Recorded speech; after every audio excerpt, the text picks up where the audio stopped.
Hello, it's Angel. I am back with another garden tour. A lot has changed in, I think it's not even been a week since I did the last one. I know looking back when I was editing the last video, it was completely different by the time I even edited that video and put it out. So I thought it was about time to do another garden tour, show you all the things that are different. Be sure to watch till the end because I have something super special and exciting, well, exciting to me, to show you. So here we go. Here is the long view of all of the beds. We have all of these raised beds here that have been planted except for one. Okay, we'll start with this bed here. It's got my mugwort that is getting giant.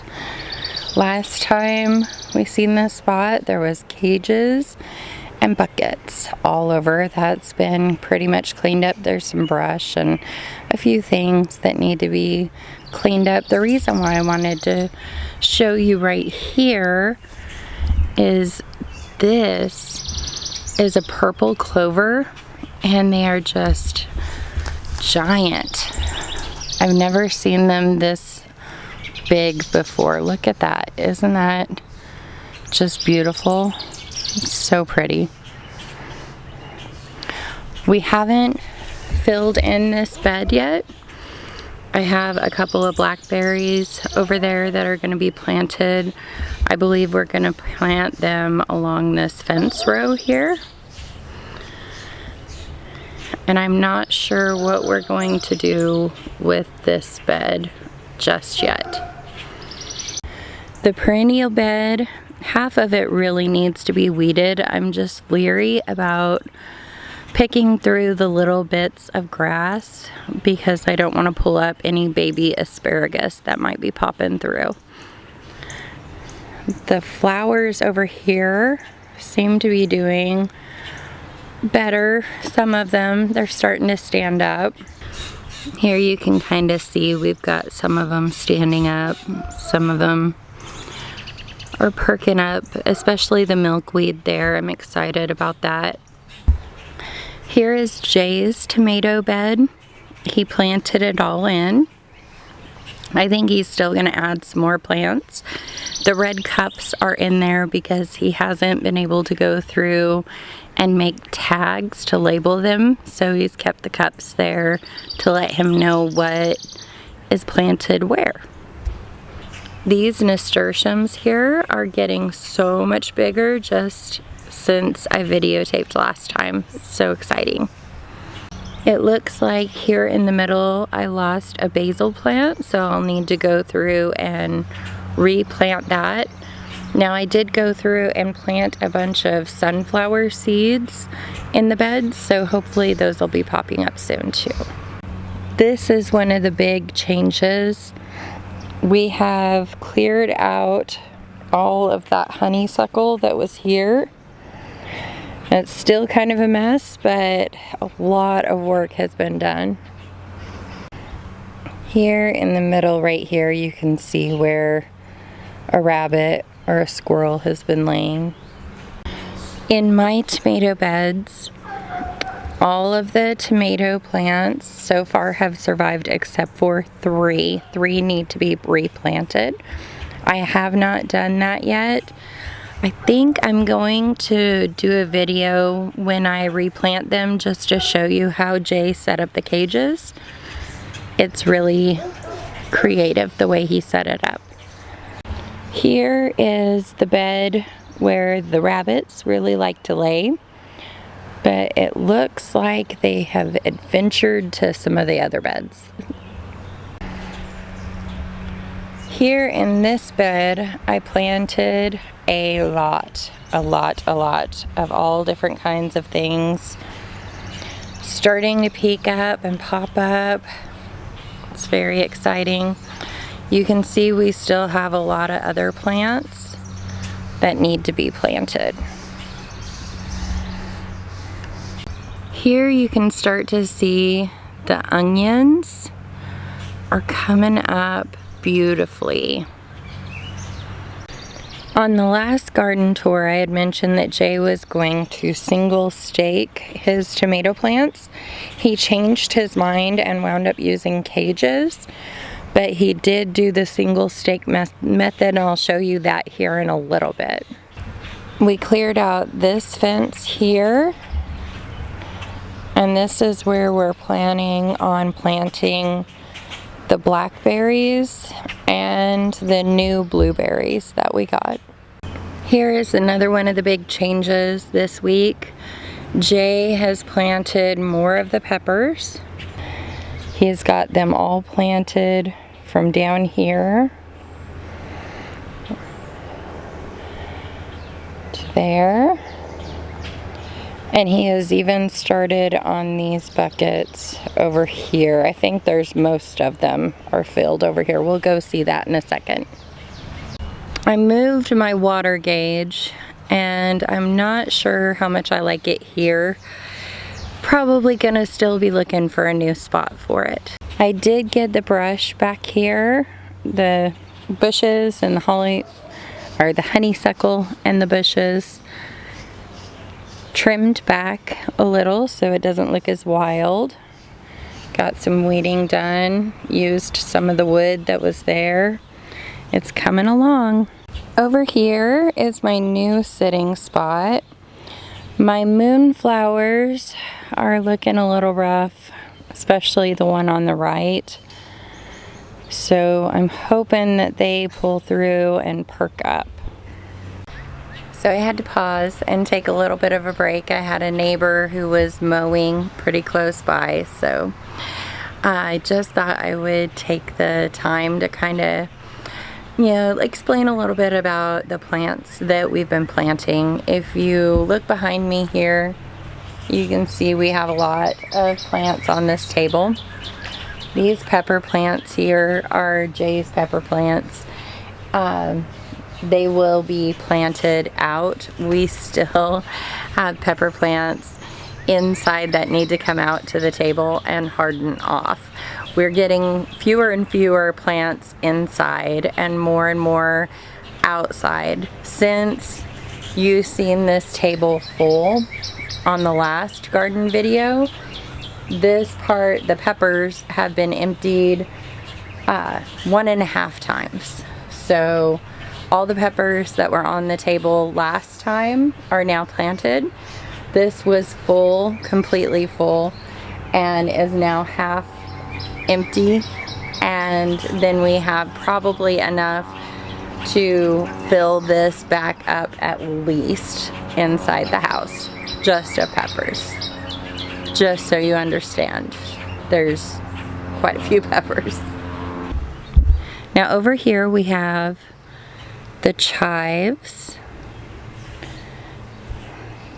the daisies, the lemon variegated thyme, and the spicy oregano. Spicy oregano right there.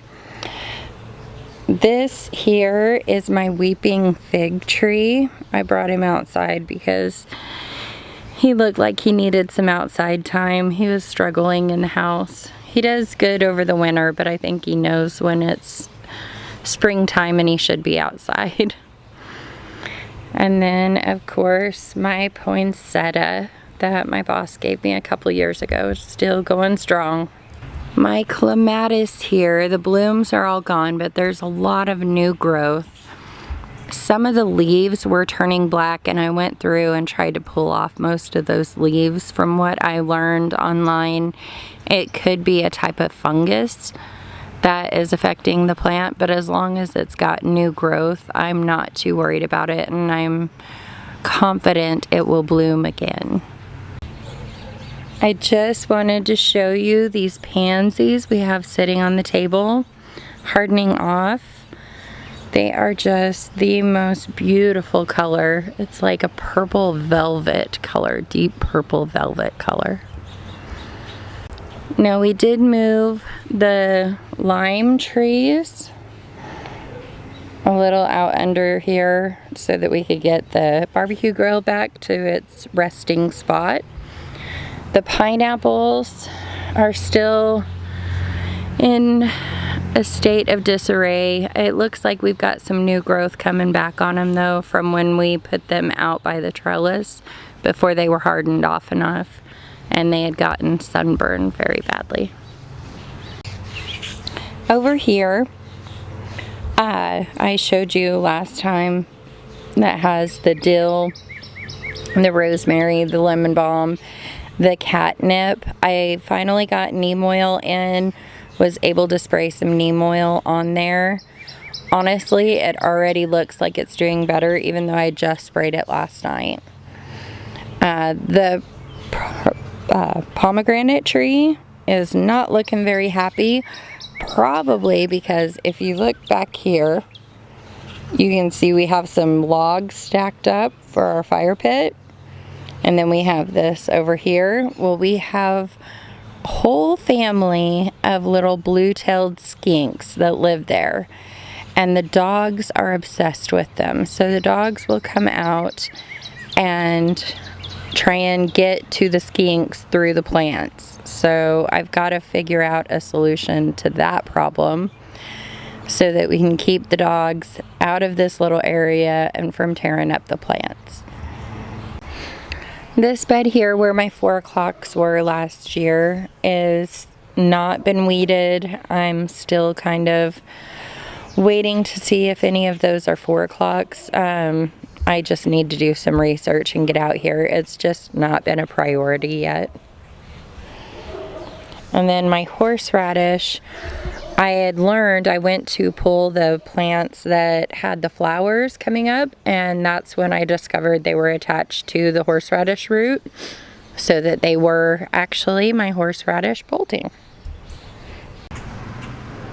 What would be a garden tour without a little mess? This is our buckets we have not used yet.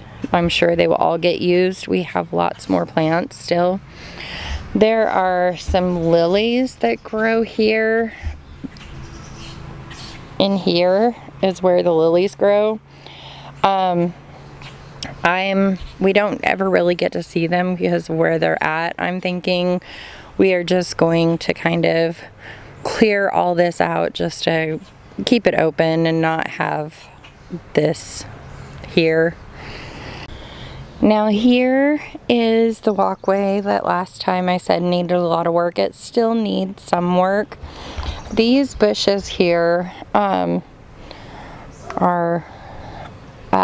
mulberry, I believe. At least part of it. A little bit of it is lilacs. But I don't want to pull these out because down here last year I spread the spores of wine cap mushrooms, and I'm trying to keep it shaded so that it can retain moisture and be more of a place where mushrooms want to grow. Now here along the side that the fence is, so this back row right here, Jay planted his cherry tomato plants, and he is using the single stake method with those. As you can see, they'll get really tall and climb up that, and he'll trellis them up those stakes there. He did this for a very specific reason. This area inside the fence here that has kind of the patchy grass, this is what we call our dog poop area. This is the area that the dogs have that they can go to the bathroom and be in the yard and be outside. So the dog's view from the backyard, they can look through and see the street.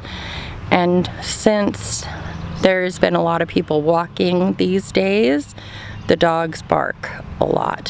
So hopefully these tomatoes will grow up these stakes here and block the view for the dogs so they don't see the people walking by and won't be barking at the neighbors.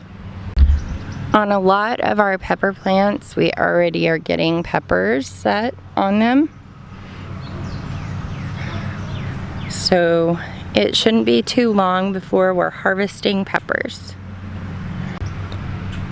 This down here is an elderberry bush I planted last year. It's kind of struggling.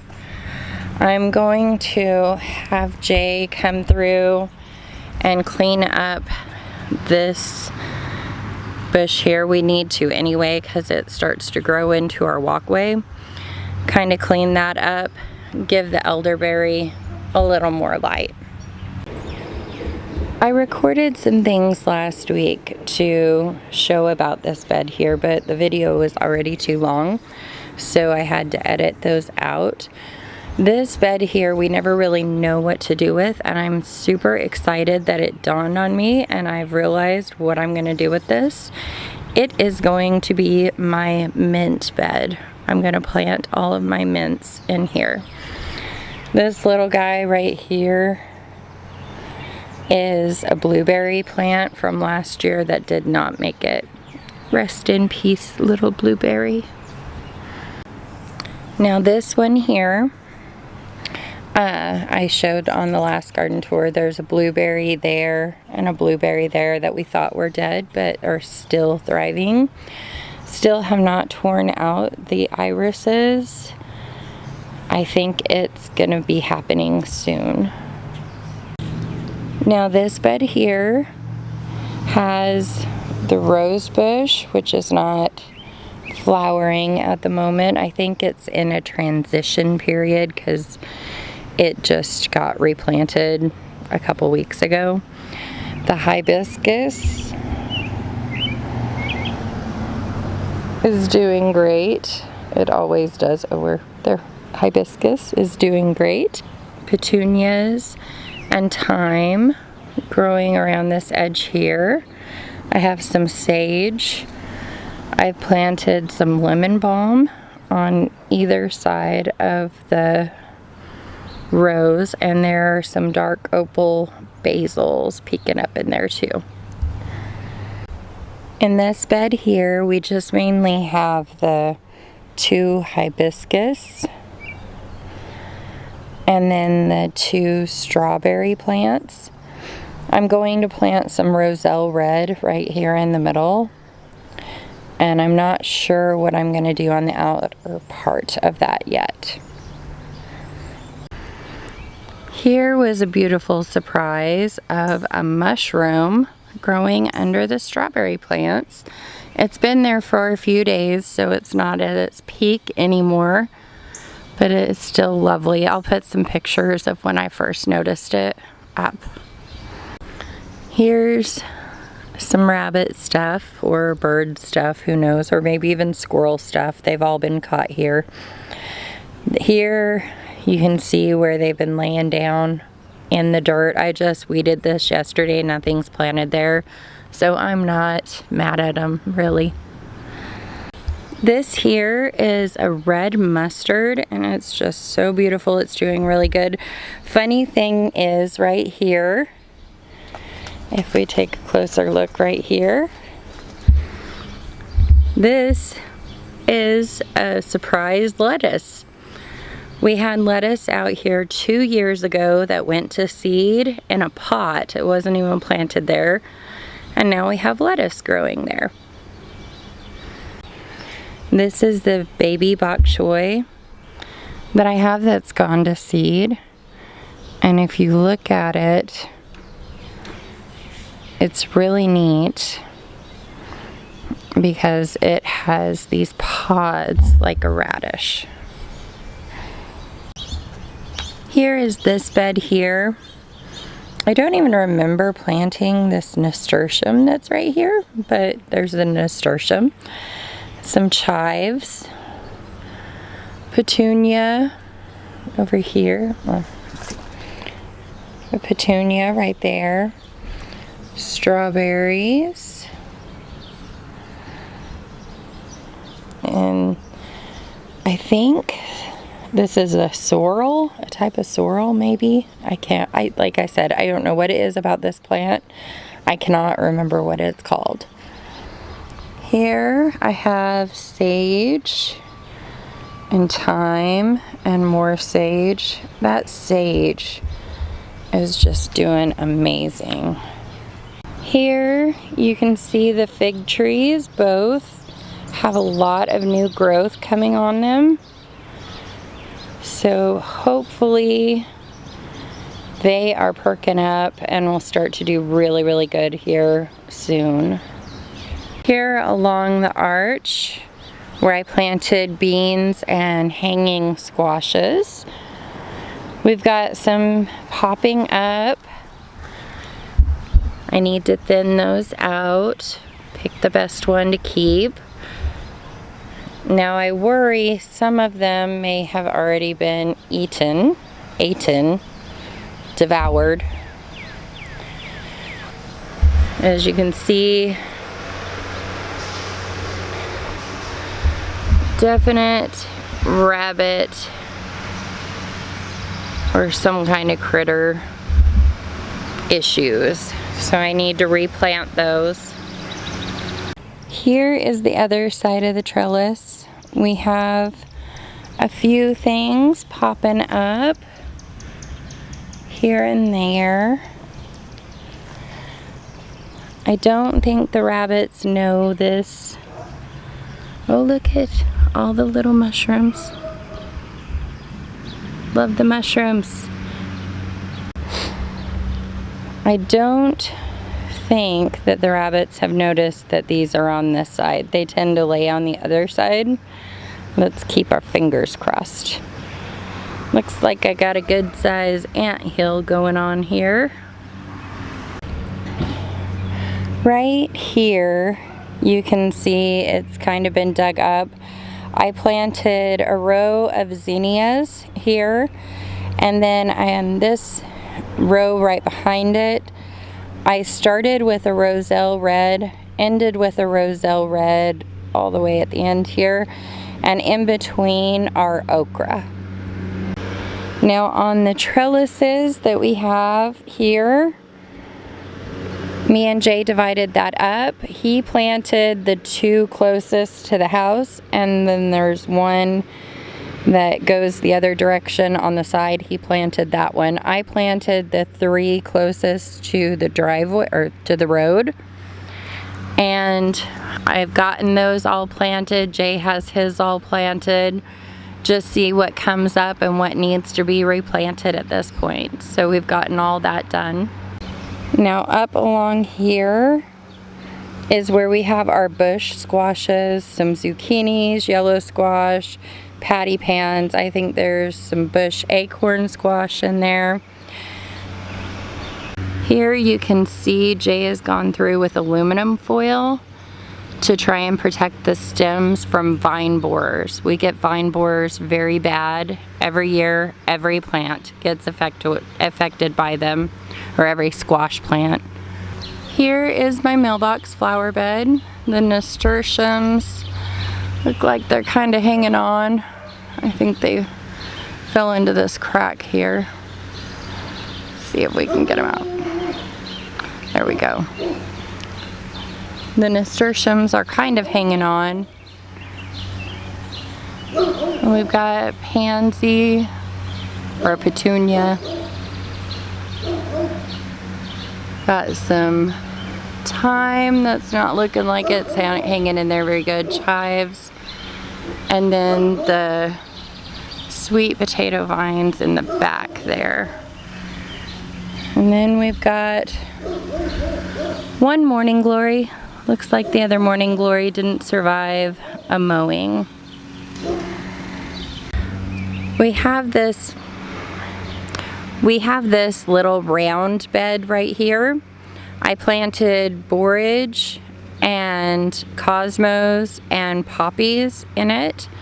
It has some lingering daffodil, I believe they were, in there that are fading away. And then yesterday I put a trellis up. You see the trellis here. And I'm going to be growing hyacinth bean flowers up that. I think that'll be very, very pretty. This bed here has the lettuce and the kale going crazy. The peas are finally starting to grow. This guy here at the end, I think he just needs to be pulled up. He was a chard, I believe, from last year. I think that I'm ready to remove him.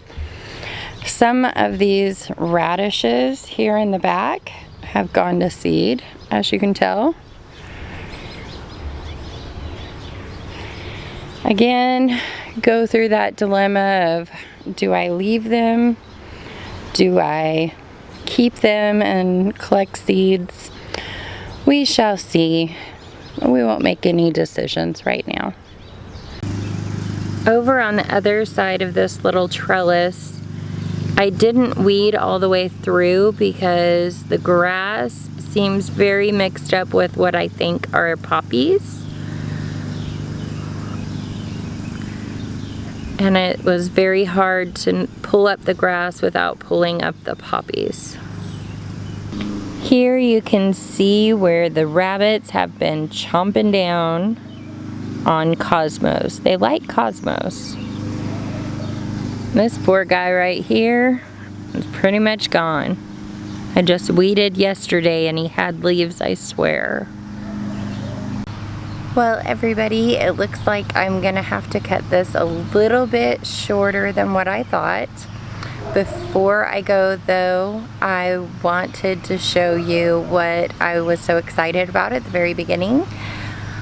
When I came out front to the round bed that we have out front to weed, I found a mushroom. Now I am like 90% sure this mushroom is what I think it is.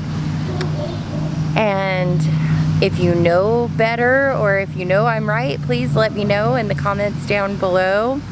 Any questions are always welcome in the comments, and please, you know, the more you like the video, if this is something you want to see more of, if you give me a thumbs up, then that really helps me know what I need to make more of, what you're enjoying, all that different stuff. But before we get into all that, I want to show you. This is so awesome. It's so cool, and I hope you can really see it because it's kind of hard to see. This right here, growing by my borage. Let me see if I can find a stick so I can reach it to show you. This right here, you can see it. I believe this is a mushroom called dead man's fingers. I've seen it a lot on social media because it's just kind of disturbing, because it does look like somebody is crawling up through the ground. And if you can see, it's behind it as well.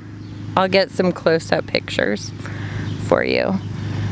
But this is really exciting to me because I knew what it was, and of course I love the mushrooms in my garden, and this is just such an unusual mushroom. It's kind of hard, it feels rubbery. It's so cool, so cool. I think that's gonna be all for the video today. Seems like one neighbor mowing led to many neighbors mowing, so it's kind of hard for you to hear, I'm sure. And so with that being said, please give the video a thumbs up if you liked it and would like to see more, and comment down below if you have any questions or any tips or any advice. Love any kind of education. If you know for sure that that is dead man's fingers growing under my borage, please let me know. And I hope you all have a very wonderful day. I love your guts.